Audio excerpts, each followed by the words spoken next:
Icon న్యూస్కి స్వాగతం. నేను మీ సతీష్. ఈరోజు మన స్టూడియోలో ప్రముఖ రాజకీయ విశ్లేషకులు ముప్పా అంకమరావు గారు ఉన్నారు. వారితో మాట్లాడుతూ ఏపీలోని వివిధ రాజకీయ అంశాలపై చర్చిద్దాం. నమస్తే అంకమరావు. నమస్తే. ఏపీలో తెలుగుదేశం పార్టీ నేతృత్వంలోని కూటమి ప్రభుత్వం ఏర్పడి దాదాపుగా 110 పైగా రోజులు గడిచిపోయింది. అయితే తెలుగుదేశం పార్టీకి ఇంత భారీ స్థాయిలో విజయం సాధించి పెట్టిన విజయాన్ని అందించిన ప్రజలు పార్టీ గెలుపు కోసం కష్టపడ్డ కార్యకర్తలు కానీ సంతోషంగా లేరు అన్నది వాస్తవం. మనం సోషల్ మీడియాలో కావచ్చు, పార్టీ క్యాడర్తో కానీ మాట్లాడుతున్నప్పుడు అర్థమవుతున్న విషయం ఇది. మరోవైపు రీసెంట్గా కొన్ని రోజుల క్రితం తెలుగుదేశం పార్టీ అత్యధిక స్థానాల్లో గెలిచి విజయం సాధిస్తుంది అని మొట్టమొదటగా చెప్పిన కేకే సర్వీసెస్ అధినేత కిరణ్ గారు మాట్లాడుతూ, ఒక మీడియా సంస్థతో మాట్లాడుతూ, ప్రజలు అసంతృప్తితో ఉన్న మాట వాస్తవం. ఇప్పటికే గత 100 రోజులు పైచిలుకు రోజుల్లోనే తెలుగుదేశం పార్టీ ప్రభుత్వం దాదాపుగా 3% ఓట్లని కోల్పోయింది అనే ఒక షాకింగ్ వార్త చెప్పారు. ఎగ్జాక్ట్ ఫిగర్స్తో తొందరలోనే మళ్ళీ దీని మీద ఒక ప్రెస్ మీట్ పెట్టి పూర్తి వివరాలు అందిస్తాను అంటూ చూచాయిగా కొంత సమాచారాన్ని అందించారు. ఏంటి అంటే 100 రోజుల్లోనే ఇంత అసంతృప్తి రావడానికి, అది భారీ స్థాయిలో విజయం సాధించిన తర్వాత ఇంత అసంతృప్తి రావడానికి కారణం ఏంటి? ఈ 100 రోజుల పరిపాలనపై మీ అభిప్రాయం ఏంటి? ముందుగా కేకే ఆయన ఇచ్చిన వివరణతోటి సహజంగానే ఎన్నికల ముందు ఆయన అన్ని స్థానాలు వస్తాయని చెప్పిన తర్వాత ఈరోజు నమ్మకం ఏర్పడింది ప్రజలకి. తర్వాత ఆరా మస్తాన్ గారు చెప్పిన తర్వాత గుడి జారిపోయింది ఆ రోజు ఎన్నికల ఫలితాలకు 1వ తారీఖు నాడు. ఎందుకంటే గతంలో ఆరా మస్తాన్ ఇచ్చింది కూడా నిజమైంది కాబట్టి ఆ సందర్భంగా సహజంగానే ఆయన మీద ఈరోజు ప్రజలకు ఒక నమ్మకం అంటూ ఏర్పడిపోయింది. మీరు అడిగిన దాంట్లో ప్రశ్న ఉంది, సమాధానం ఉంది. 164 స్థానాలు ఇవ్వడం ప్రజల తప్పు నిస్సందేహంగా. అంటే మనం వాస్తవాలు మాట్లాడుకోవాలంటే ఎప్పుడైనా సరే ఏ ప్రభుత్వం అయినా ఒళ్ళు దగ్గర పెట్టుకుని పనిచేయాలంటే బలమైన ప్రతిపక్షం అనేది ఒకటి కావాలి. కానీ ఇక్కడ ప్రజలు ఏం ఆలోచించారు అంటే, బలమైన ప్రతిపక్షం అంటే ఎవరు, ప్రతిపక్ష పాత్ర నిర్వహించే శక్తి సామర్థ్యాలు ఎవరికి ఉన్నాయి? కాంగ్రెస్కి లేదు, వైఎస్ఆర్సీపీ పార్టీకి లేదు. కాబట్టి ఇప్పుడున్న వైఎస్ఆర్సీపీ పార్టీకి ప్రతిపక్ష పార్టీగా నిర్వహించే సమర్థత ఉన్న ఆ పార్టీ మీద భయం ఏర్పడింది. లేదు, సమర్థత లేదనేది ప్రజలు నమ్మారు. దాన్ని కూడా చెబుతాను మీకు వివరంగా.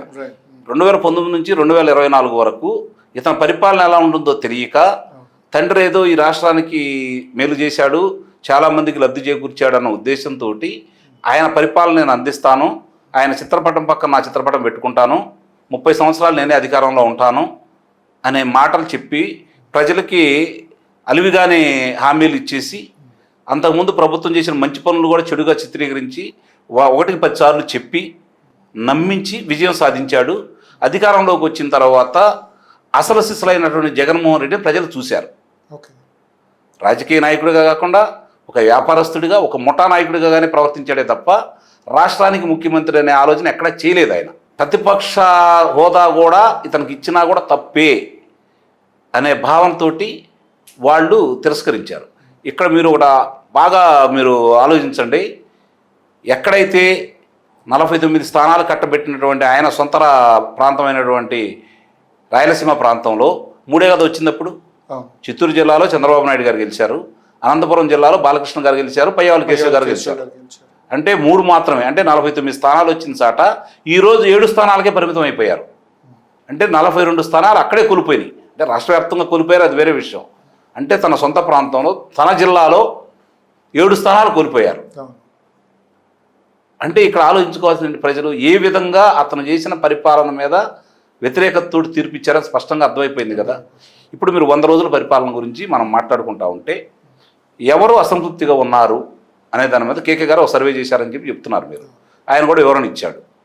నా పరిధిలో నేను తిరిగిన కొంత ప్రాంతాల్లో నా అనుభవంలో అప్పుడు నేను ప్రజలతో పంచుకున్న విషయాలు కావచ్చు, అడుసుమల్లి శ్రీనివాసరావు గారు కావచ్చు, అపసాని రాజేష్ గారు కావచ్చు, మీలాంటి వాడు కావచ్చు, ఏపీ ఫోరం వాళ్ళు కావచ్చు, వీళ్ళందరూ కూడా ప్రజలను చైతన్యపరిచిన వాళ్ళలో ముందు వరుసలోనే ఉంటారు. పోరాటం చేసిన వాళ్ళు అందరూ ఉన్నాం. ఉన్నప్పుడు ఆ రోజు ప్రజలు మనతోటి మాట్లాడారు, ఈ రోజు మాట్లాడుతున్నారు. ఆ రోజు ప్రజలు మనం చెప్పింది స్వాగతించారు. ఎందుకంటే రాక్షస పాలన జరుగుతుంది కాబట్టి గొంతెత్తిన మనందరినీ వాళ్ళు ఆమోదించారు, మన వెంట నిలబడ్డారు, ప్రభుత్వాలను మార్చుకున్నారు.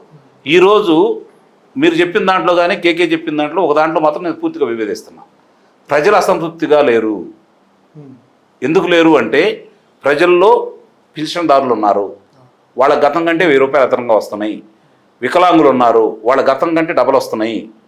రోగగ్రస్తులు ఉన్నారు, వాళ్ళకి అధికంగా ఈరోజు డబ్బులు వస్తున్నాయి. వాళ్ళ ముగ్గురు సంతోషంగా ఉన్నారు. రెండవది ఉద్యోగస్తులు. గతంలో వాళ్ళకి ఎప్పుడు వాళ్ళ జీతాలు పడతాయో చెప్పలేని పరిస్థితి.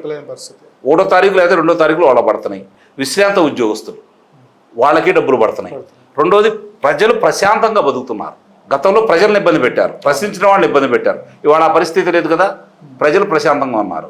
కానీ ఎవరికి అసంతృప్తి ఉన్నాయంటే పోరాడిన శ్రేణులకి, పార్టీ నాయకులకి, పదవులు రాని వాళ్ళకి అసంతృప్తిగా ఉంది. ఇది వాస్తవం. ఇప్పుడు గెలిపించేది ఎప్పుడైనా సరే శ్రేణులు కాదు, వీళ్ళు కాదు. ఎవరైతే వాళ్ళకి 30% మంది ఉంటారో వీళ్ళకి 30% మంది పర్మనెంట్గా ఉంటారు. మిగిలిన 40% మంది ఎటు ఎక్కువ మంది మొగ్గితే వాళ్ళకి అధికారం కట్టబెడతారు.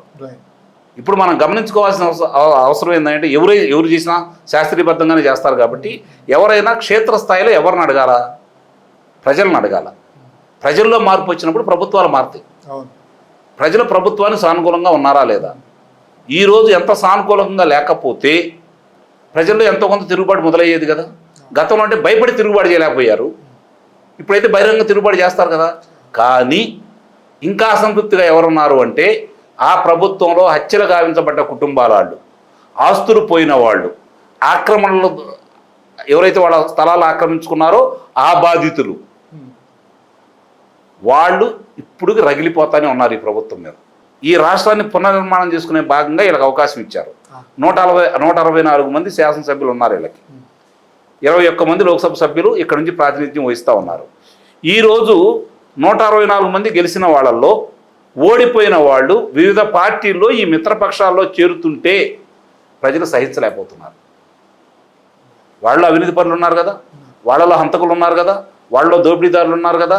మనం చెప్పింది కాదు, గత టీడీపీ ప్రభుత్వం అదే కదా, మీరే చెప్పారు కదా, మీ కూటమే చెప్పింది కదా. మరి ఈరోజు ఓడిపోయి మీ పార్టీలోకి వస్తే వాళ్ళు సచ్చీలు అవుతారా?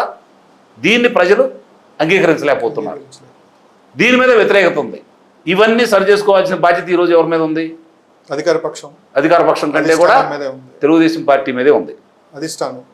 ముఖ్యంగా ఇక్కడ గతంలో చెప్పాను, సతీష్ గారు మన దగ్గర చెప్పాను, బయట మేము మొట్టమొదటి చెబుతానే ఉన్నాం. చంద్రబాబు నాయుడు గారి కూటమిలో ఎవరు గెలిచినా ప్రజలు ఆశీర్వదిస్తారనో అటానే ఆశీర్వదించారు. అడుసుమల్లి శ్రీనివాసరావు గారు చెప్పినా, అప్సాన్ రాజేష్ చెప్పినా, నేను చెప్పినా 160 పై స్థానాలు వస్తాయంటే మమ్మల్ని ఎగతాళి చేశారు, నానా తిట్లు తిట్టారు. మేము అవకాశం లేక ఊరుకున్నారు, కానీ దొరికితే మమ్మల్ని ఎరబదులు బాదేవాళ్ళు. అయినా సరే అంటే ప్రజల ఆలోచన విధానం, చిన్నప్పటి నుంచి రాజకీయాల్లో ఉండి ప్రజల మనస్తత్వాన్ని ఎంతో కొంత అవగాహన చేసుకునే వ్యక్తులంగా మేము క్షేత్రస్థాయిలో పనిచేసి అప్పుడు ఇప్పుడు అట్లానే చెప్పగలిగేవాళ్ళం. ఇప్పుడు చెప్పగలిగాం కాబట్టి అంటే మేము చెప్పిన నిజమైతే ఈరోజు మేము గొప్పవాళ్ళని అంటలా. ప్రజల అభిప్రాయం మేము చెప్పాం, ప్రజల గొంతుకు మాత్రం మేము వినిపించాం. మా సొంతంగా వచ్చిన అభిప్రాయాలు కాదు కదా. కాబట్టి మన రాష్ట్రం బాగుండాల తపంతో మా చేత మాట్లాడించింది. అంటే పార్టీ అధిష్టానం మీద వ్యతిరేకంగా ఉండటం ఒక ఎత్తు అయితే, గెలిచిన నాయకులు అంటే శాసనసభ్యుల మీద ఆ నియోజకవర్గంలో ఉన్న క్యాడరు ప్రజల్లో కూడా వ్యతిరేకత ఉంది. ఎందుకంటే అప్రోచబుల్గా లేరు. అంటే మమ్మల్ని ఒక ఎన్నికల ముందు వీళ్ళు ఒక విధంగా మాతో ఉన్నారు, ఎన్నికలు అయిన తర్వాత ఒక విధంగా, అంటే మనుషులు మారిపోయారు. అంటే ఏదైతే మనం డ్యూయల్ ఇదంటామో, ఎన్నికల ముందు ఒకలాగా, ఎన్నికల తర్వాత లాగా మరోలాగా ప్రవర్తిస్తున్నారు. ఇప్పుడు మీరు అన్నది వాస్తవం. ఒక రఘురామకృష్ణరాజు గారు ఉన్నారు, ఆయన అంతకుముందు లోక్సభ సభ్యుడు, 7 నియోజకవర్గాలకు ప్రతినిధి, ఏమీ చేయలేకపోయాడు. కారణం ఆయన నియోజకవర్గంలో అడుగు పెట్టకుండా చేశారు. ఈరోజు ఉండి నియోజకవర్గాన్ని తీసుకోండి, దాన్ని ప్రత్యేకంగా మోడల్గా తీసుకోవాల్సిన పరిస్థితి ఈరోజు ఆయన కల్పించాడు. ఆయన ముందుకెళ్తానే ఉన్నాడు కదా. గౌతు శిరీష్ గారు, నిమ్మల రామానాయుడు గారు, ఇప్పుడు కొల్లు రవి, కొంతమంది, అంటే అందరి పేర్లు మనం చెప్పలేము, వేల మీద లెక్క పెట్టుకోదగిన వాళ్ళు కొంతమంది వాళ్ళ పనులు వాళ్ళు చేసుకుంటా ఉన్నారు. గతంలోనూ ప్రజలతో ఉన్నారు, ఇప్పుడు వాళ్ళు ముందుకు వెళ్ళిపోతా ఉన్నారు. మిగిలిన వాళ్ళు గెలిచిన కొత్తగా వచ్చిన వాళ్ళు ఇక్కడ 2 విధాలు ఉంటుందండి.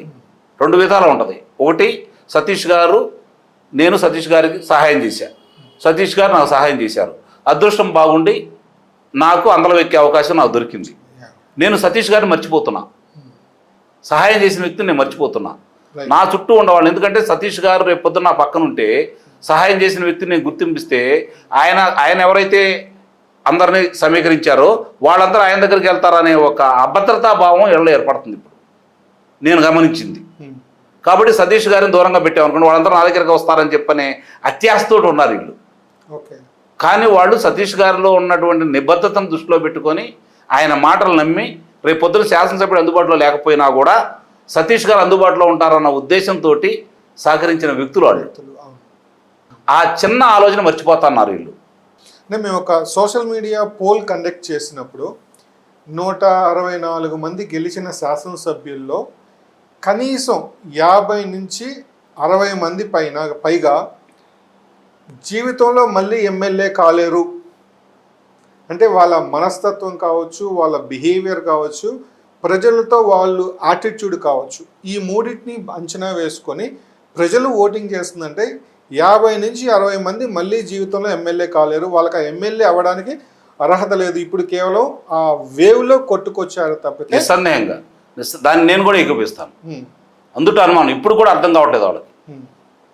స్థానిక సంస్థలు వాళ్ళ బలం మీదే గెలిచామన్న అపోహలో ఉన్నారు. అందుకే నేను ఇందాక మీకు ఉదాహరించా, చంద్రబాబు నాయుడు గారితో ఎవరు కలిసినా ప్రజలు ఆమోదించ సిద్ధంగా ఉన్నారు.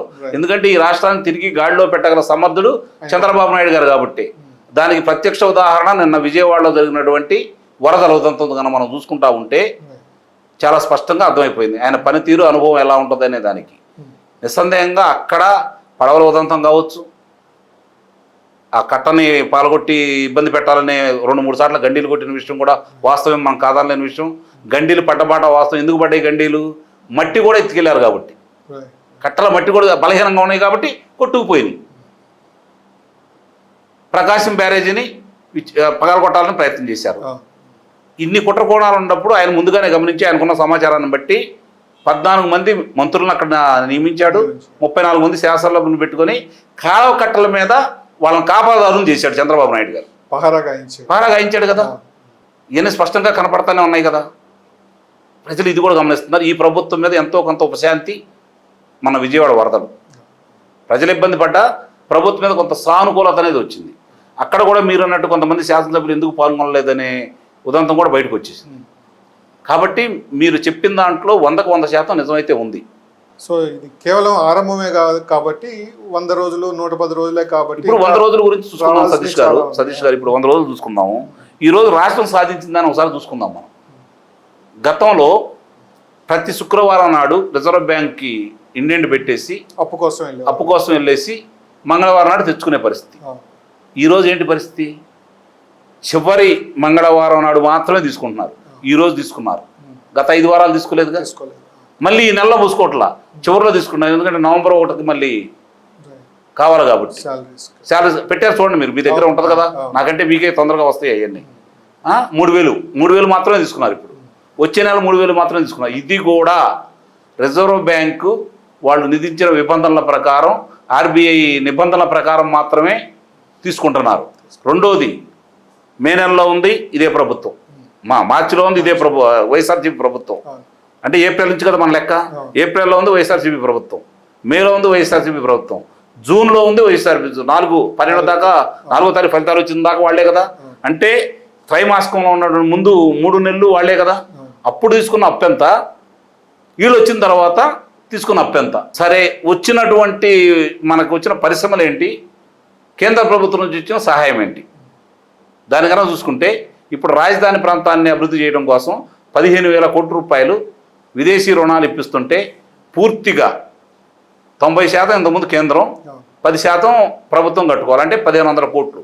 ఈరోజు రాష్ట్రం ఉన్న ఆర్థిక పరిస్థితిని దృష్టిలో పెట్టుకొని స్వయంగా ఈ సన్నాసులకు అర్థం కాదని ఆంగ్ల భాష అచ్చ తెలుగులో చెప్పింది కదా ఆమె, కేంద్ర మంత్రి. అది కూడా మేమే తీరుస్తున్నామని. ఇంతకంటే ఇంకేం కావాలి? రాష్ట్రాన్ని దృష్టిలో పెట్టుకొని మాకు ఇది కావాలని చెప్పని, మాకు ఇంతమంది మంత్రులు కావాలని అడగకుండా వాళ్ళు ఇచ్చిన మాత్రమే తీసుకొని రాష్ట్రం గురించి ఆలోచిస్తున్నటువంటి రాష్ట్ర ముఖ్యమంత్రి ఇక్కడ ఉన్నాడు. ఇదొక్కటే ఆంధ్ర రాష్ట్రానికి సానుకూల అంశం, భవిష్యత్తులో ఇబ్బంది లేని అంశం అయితే నేను భావిస్తున్నాను. చూశారు కదండి, ముప్ప అంకమరావు గారితో ప్రత్యేక చర్చా కార్యక్రమం. మీకు ఏదన్నా ప్రశ్నలు అంకమరావు గారిని ఏదన్నా అడగాలనుకుంటే కామెంట్స్ రూపంలో తెలియజేయండి. మీ ప్రశ్నలకు అంకమరావు గారి దగ్గర నుంచి వచ్చే ఇంటర్వ్యూలో సమాధానం తీసుకొని మీకు పంపిస్తాను. అంతవరకు సెలవు.